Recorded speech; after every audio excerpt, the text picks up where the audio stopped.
తెలంగాణలో phone tapping వ్యవహారం ఇప్పటికే కలకలం రేపుతున్న విషయం తెలిసిందే. మరోవైపు ఏపీలో కూడా ఇప్పుడు నారా లోకేష్ ఫోన్ హ్యాక్ అయిందన్న వార్త హల్చల్ చేస్తోంది.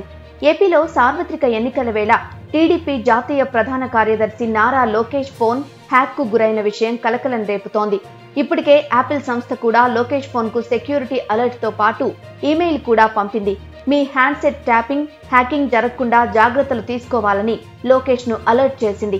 ఈ క్రమంలో ఓటమి భయంతో అధికార పార్టీ కుట్రలకు పాల్పడుతోందని టీడీపీ నాయకులు ఆరోపిస్తున్నారు. ఏపీలో వచ్చే నెల అసెంబ్లీ ఎన్నికలు జరగనున్నాయి.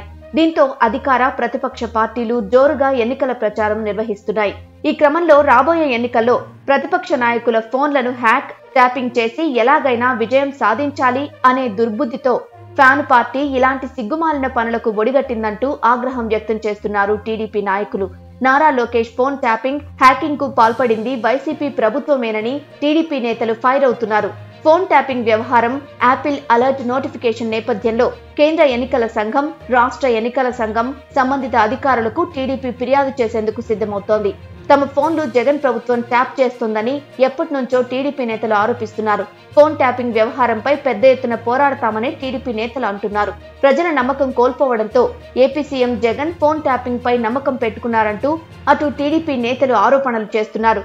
వీరి ఆరోపణలు ఎలా ఉన్నా నిజంగానే లోకేష్ ఫోన్ హ్యాక్ అయిందా లేక ట్యాపింగ్ చేశారా అన్న విషయం ప్రస్తుతం ఏపీ పొలిటికల్ సర్కిల్లో హాట్ టాపిక్ గా మారింది.